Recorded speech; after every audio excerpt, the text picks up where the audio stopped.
All right, now welcome to SC Cousin Designs. Here we're in the wood shop this evening, Sunday evening here, finishing up the weekend. And we are continuing a series, I may sneeze shortly, sorry, where we are making an auxiliary top to my COVID-19 desk. So look up that series where we talk about each and every step, as typically I try to do, make some series so you can follow a project from day one so that you're not lost. And hopefully you'll learn something from me, and I love learning from you. I love when my subscribers post their comments and we interact together. That's what it's all about as far as I'm concerned. Okay, so what are we doing now? So once again, this is an auxiliary top that I need something to extend out to cover my monitors. I have four monitors, four. There's a fifth one hanging from the ceiling. It's called my TV. But so I needed to be able to safely extend out. So the table goes this way, okay? And so this guy is just going to be clamped to the top where it can be moved wherever I need it. All right. So we are now trimming out the unit. Now, first of all, I'll say I don't do this every day, okay? So um, when you don't do anything every day, you have to refresh yourself and think, well, how do you do that? What are the best methods? I'm going to share with you my method, which is constantly growing, by the way, because the more I do a thing, the more I think, I can change that up. What tools are you going to need for successful trim work? Okay, for trimming this out. Uh, an obvious one would be a chop box. So that's going to help you. Now, not only can you get the chop box, but you can get another unit, which is like a razor. Think of it like the paper cutter that cuts your paper, right? This one is made for wood. So you get close enough, right, with your crude cut. I mean, look at the blade on here, right? That's going to give you some crude cutting. So, anyways, what that razor does is it gets you exactly the beautiful shave for that miter. And well, I'm pretty sure most of us don't have those in our workshops. So there you go. You need a chop box. Then you're going to need some kind of square. This is what I'm using to mark out my corners. Okay, to work off my angles.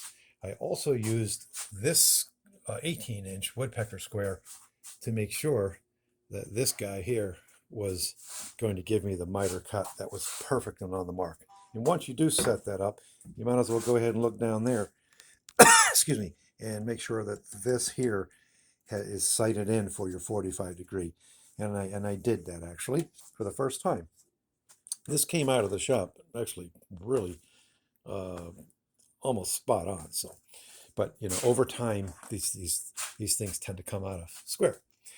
All right, so we talked about that. Pipe clamps. Pipe clamps are my friends personally, because what it's going to allow me to do is it's going to allow me to clamp up, be my fifth fingers or hands or whatever, and hold the pieces in place. So at the moment, I have this end done, by the way. So I have these mitered, and I have these guys mitered, and everything is in place. We're going to talk about what we do on the other end. What I like to do is cut things incrementally. So I'm not just going to say, unless I did this every day, boom, done, boom, done. I give myself about that much playroom, about a quarter inch or less. And then I just keep going in, shave, till it's perfect. And so that's what I achieved over here. So my first two pieces were this long piece here and this piece here. So I cut them. And then I took this piece and I cut it. I pulled it in. This guy here was long, okay? And then once I got him set, then I went and shaved this guy down little by little by little by little. And so that's what you're looking at the moment. So everything seems to be looking for the most part pretty good. And again, my clamps are my friends. So I have two pipe clamps here. And then I have a clamp under here that's pulling these pieces together. Let's come down this end now. Now you're going to see that what I was saying. You see how that there is longer than it needs to be? And of course, that's intentional. So now what I can do is, and I have this all set up for you. This here, by the way, is a piece that is left over. And let me tell you how I use him. So I have this miter here, and I'm able to come down, take my hammer, and just sort of knock it. Just tap it in until it's in perfect position here. All right, so that's what I do there. But you see how, my hands are free. I'm not frustrated because, I'm trying to hold everything and, this, that, and the other. You know what it's like. So I'm quite relaxed. That way I could take my time because I got things clamped up like this. So this piece here is now ready to be cut. You can see once again that he is longer, right? So now I could bring him in like so, and now I can mark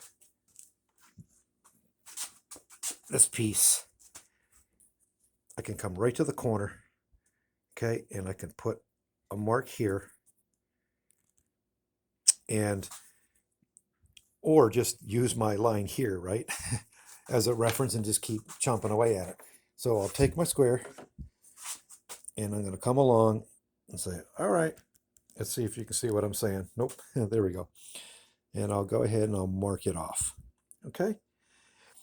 Then I'll have that piece. So I'll have 1, 2, 3.